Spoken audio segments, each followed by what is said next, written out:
59 ٹھیک دا 59 باندې یم جی قاری صاحب محترم. یا ایها الذین آمنوا ایدی ایمان والاو اطیعوا الله دی الله حکم ومنی و اطیعوا الرسول او دی رسول الله حکم ومنی و اولی الامر منکم او تاسو دی خپلو امراو حکم ومنی فإن تنازعتم وسغوکسه ګوریا فإن تنازعتم د دوی لملانه دلته ما یو پښتنه کړې و چې مړو ته لاړ شي ولا کې وخی دلته یو پښتنه دغه بیا زه تاسو ته ښیم فإن تنازعتم کچیری د تاسې په خپل منځ کې جګړه راغله مخالفت راغله لکه اوس دماء ته راغلی ده نه جی مخالفت دماء او د تا ده فی شیء په یو مسأله کې یعنی د دین د شریعت په مسأله کې فردوه الى الله والرسول تاسې واپس کړئ چاته الله او د الله رسول ته اولي الامر ترې نه وایستل که نه جی بالکل ځکه دلته پیروي مطلق دی الله او د الله د رسول ده د اولي الامر دا مطلق نه ده په دې خبره باندې پوه سولې الله وایي که د تاسې په یو مسأله کې مخالفت راغله چاته واپس کړ یعنی قرآن او احادیثو ته رسول الله صلی الله علیه وسلم ته او قرآن ته واپس کړی ان کنتم تؤمنون بالله واليوم الاخر راځه اوس به ما ته الله او د الله رسول صلی الله علیه وسلم ته د ما ته خبره سي اختلاف مو په کلمه کې دا واپس راځه الله جل وعلا په قرآن کې فاعلم انه لا اله الا الله ګوره نیمه کلمه په قرآن کې راغله دا سورة الحجرات ده غالبا ان شاء الله سورة الحجرات ده دوستانو یا سورة محمد ده سورة محمد ده سورة محمد صلی الله علیه وسلم وګوري په دې کې دا کلمه ده لا اله الا الله او د دغه سورة محمد په خوا کې سورة الفتح ده په سورة الفتح کې محمد رسول الله دا کلمه اوس په قرآن کې ثابته سو خبره پوه شوې ښه راځو احادیثو ته رسول الله صلی الله علیه وسلم وایي په بخاري او مسلم په نورو ابو داود او نسائی او ابن ماجه کې دا روایتونه شته نبی علیه السلام وایي من د چا سي اخیری خبره دا وی سي لا اله الا الله محمد رسول الله دا کس به جنت ته داخل سي دا حدیث به دی اوریدلی ان شاء الله عباس جان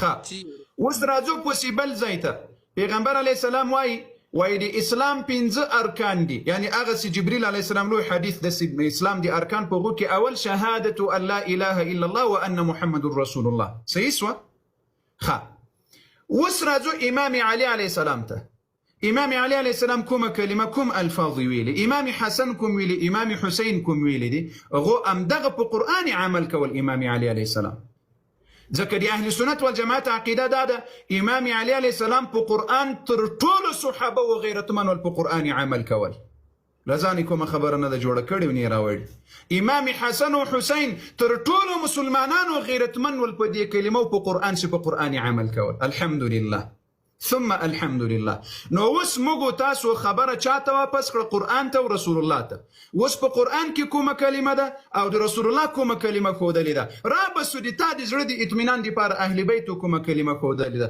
هغه همدغه داسې لا اله الا الله محمد رسول الله نو چې نه په قرآن کې سته نه په احادیثو کې سته او نه په ائمو د اهل بیتو رضوان الله علیهم کې سته نو یعنی په طریقه اولا سره دا ثابته سوله چې دا په اسلام کې دا کار نسته نو چې نسته بدعت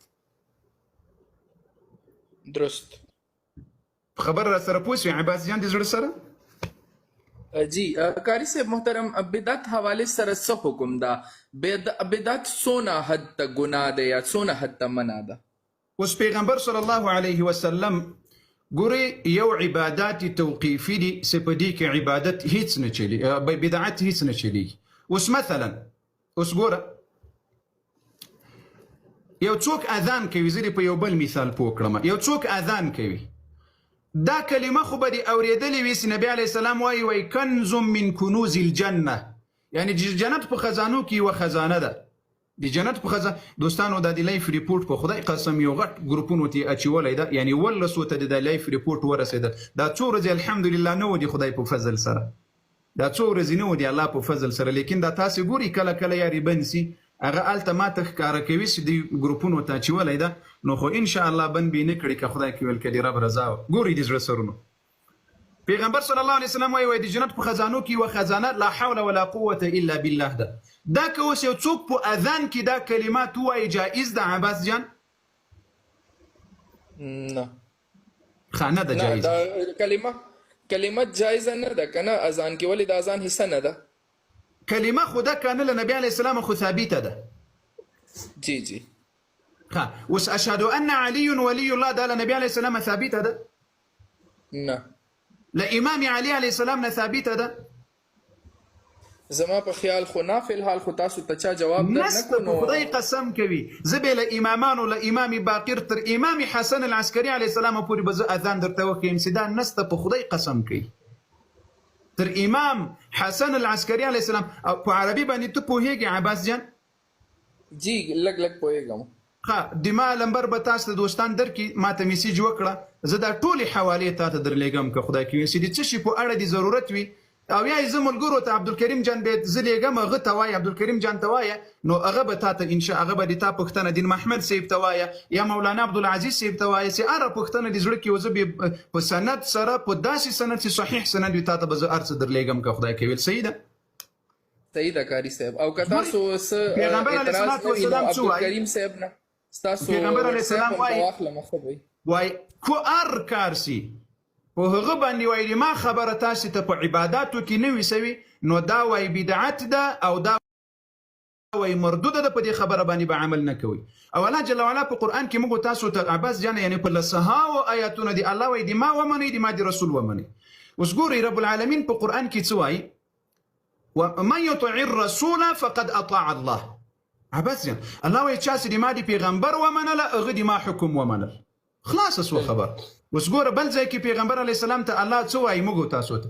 وما آتاکم الرسول فخذوه. د ما پیغمبر چې تاسې ته څه درکوي هغه واخلئ. وما نهاکم عنه فانتهوا. او له څه شي چې مو د ما پیغمبر منع کوي له هغه نه منع سي. الله اکبر. یعنی په صریحو الفاظو په واضحو الفاظو دا څنګه امکان لري عباس جان له تا نه زه یوه عقلي پوښتنه کوم، دا څنګه امکان لري چې یو کار دی الله نه وي ویلي چې دا وکړئ، د یو کار په اړه د پیغمبر علیه السلام نه وي ویلي دا وکړئ، دا څنګه امکان لري چې علي رضی الله د الله د رسول د قرآن مخالفت کړی وي په یو مسأله کې؟ العیاذ بالله. هیڅ کله نه په خدای قسم امام علي تر قرآن سر قربان کړل. امام علي تر قرآن دا یو خبره مخکې نه تلل، تر رسول الله یو خبره مخکې نه تلل. هغه ډېر غیرتمن په قرآن او په رسول الله صلی الله علیه وسلم باندې. هغه له ځانه خبرې نه کولې چې پیغمبر علیه السلام یو خبره نه ده کړې نو دا به زه وکړم. هیڅ کله نه، هیڅ کله نه. ځکه علي رضی الله عنه هغه جلیل القدر جنتي صحابي ده، هغه جلیل القدر دی اهل سنت والجماعت څلرم خلیفه دی اسلام، څلرم امام دی اسلام ده چې هغه په قرآن دلیل چې براغله بیا خپلې خبرې ته ترجیح نه ورکوله، چې د رسول الله خبره براغله بیا بله خبره نه وه. هسې اوس دوی له ځانه خبرې. موږ تاسې په حجة الوداع کې نبي علیه السلام باندې دا اخري آیات نازل نه سول د شریعت په احکامو کې چې اليوم اکملت لکم دینکم، نور دین پرسول دي تاسې. آیا بیا امام علي علیه السلام په دین کې لاسوهانه کوله؟ العیاذ بالله له ځانه یې خبرې کولې؟ هیڅ کله نه. او الله جل وعلا دې وکړي چې عباس جان په دې خبرو پوه سوی د زړه سره. پوه شوم. خو یو اخرنی سوال دا کاري صاحب چې د بدعت چې کوم حکم ده هغه ته موږ څه نوم ورکولی شو؟ څونه سخت دی دا د بدعت منع کول؟ ګمراهي ده، ضلالت ده. په عباداتو کې په عقائدو کې خو بدعت کفر ده، یعنی څوک یې نسي کولی. او هر څوک چې په بدعت په عقائدو کې کوي دا کفر ده. اما په اعمالو کې چې کوي دا ګمراهي ده. موږ دا اوس ګوره تاسې سره موږ لګیا یو، که خدای مکړه په عامو شیو کې یو کار وي بدعت وي هغه به پوهوو چې ګوره دا کار په اسلام کې نسته، دا ناروا ده، دا پیغمبر علیه السلام نه ده کړی، دا د دې امر الله نه ده کړی، دا امام علي او حسن او حسین نه ده کړی. او که څوک ورباندې پوهېږي بیا یې کوي نو دا گمراهی ده. او گمراهی رسول الله وایي چې دا جهنمی ده. دا انسان الله دې موږ تاسو ته نجات راکړي. امین.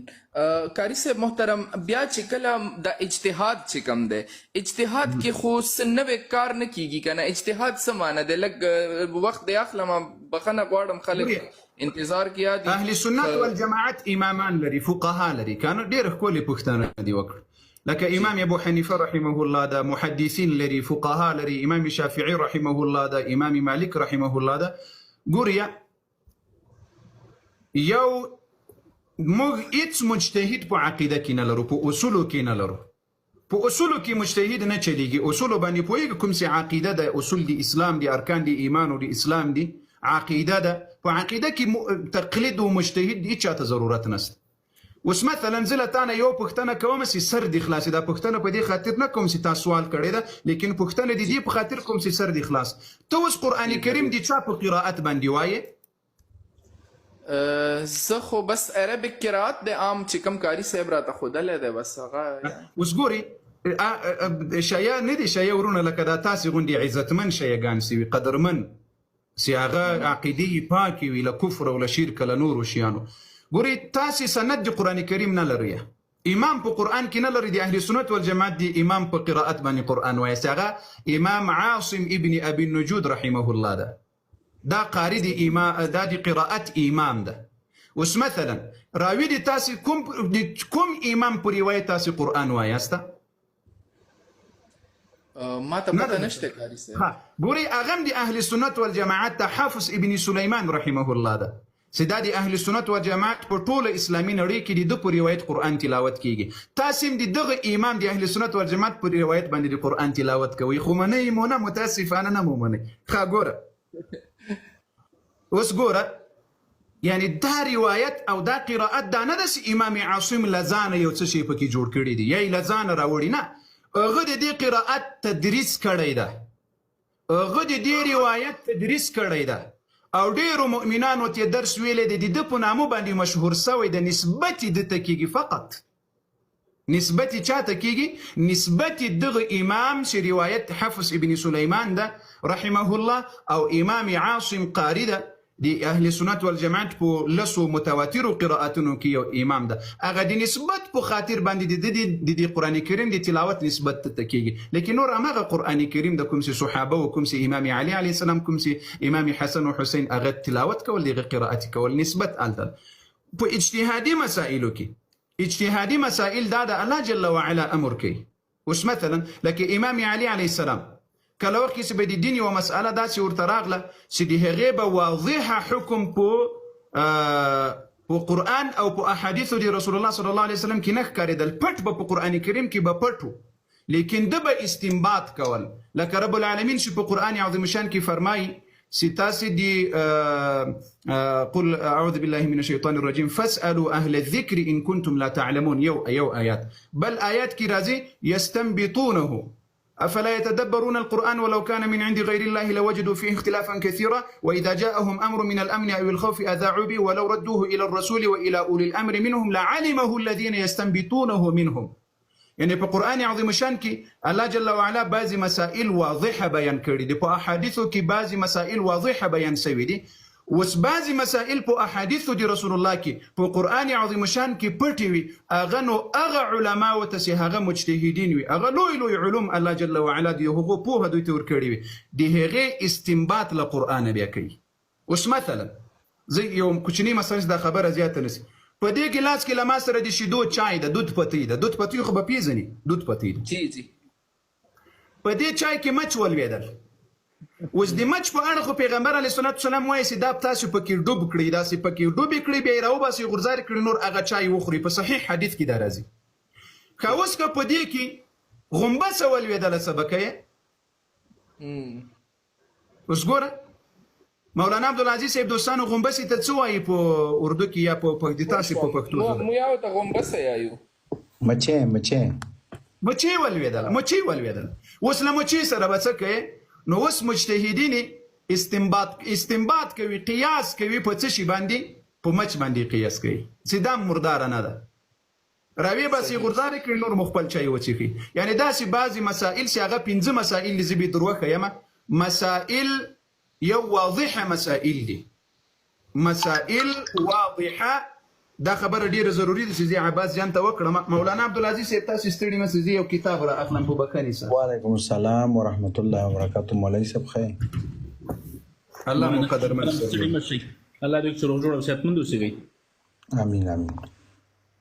مولانا عبدالعزیز صاحب ملګرو هیله کوو لایک 2 میلیون ته ورسوي او لایف شیر کوي در سره الله تاسو اجر عظیم درکړي هیله کوو لایف نه ریپورټ نشي الله مسر لوړي کړه بارک الله فيكم عباس جان در سره لیکه مسائل ټول 15 قسمه دي څو قسمه دي 15 قسمه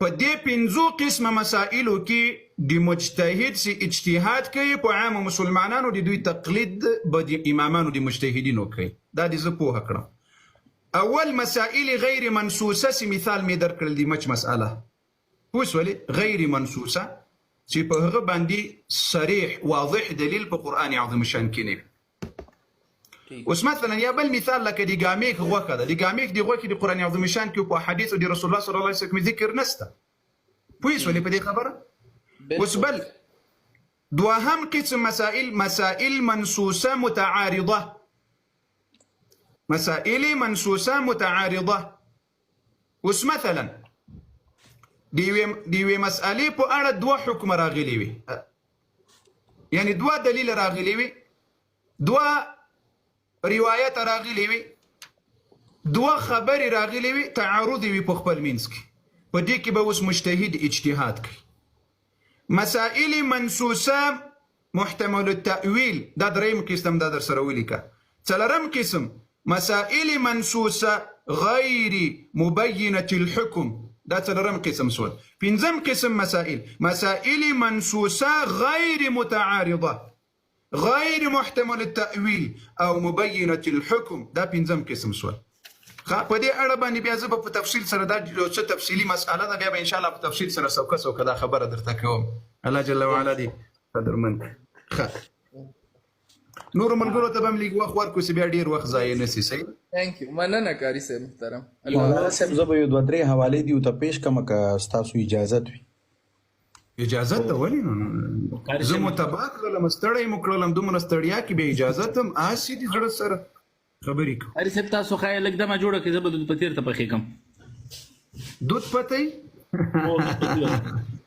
نو که عباس جان را نږدې وای دود فتی خو به مو عباس جان نن الحمدلله یوه مؤمنه خور چې د اهل بیتو حقیقي دین قبول کړ په لایف کې به وي که به نه وي د ټولو مسلمانانو په مخ کې او یو بل مؤمن مسلمان ورور عادي شخصي خبرې خو زه نه درته کوم ځکه هغه د موږ او د رب جل وعلا په منځ کې دي چې تر څلورو زیات کسان فامیلونه الحمدلله ثم الحمدلله لیکن هغه کسان تاسې په لایف کې ولیدل الله دې ورته مبارک کړي او الله جل وعلا دې د تام د خوشحالي ورځ چې د امام علي علیه السلام د امام حسن او حسین حقیقي دین باندې روان سي الله دې موږ ته په ژوند کې دا راوویني قدرمن سي مهرباني مولانا عبدالعزیز سي مولانا صاحب اول خو درته معذرت ته چې دا وګورئ زما هغه ویب سایټ چې کوم دی هغه لا فلحال ماغه شانتې ډاون دی ډاون مطلب دا دی چې کار نه کوي کنه کدی کار کول نه ما ورته ویډیو جوړ کړی و نه دا ورته اول نه معذرت مولانا عبدالعزیز صاحب ته نن خبرې ما خپرونه په څه شي راوړې و دی الله بنده تا ته مې ویلو ما لاس د خلاص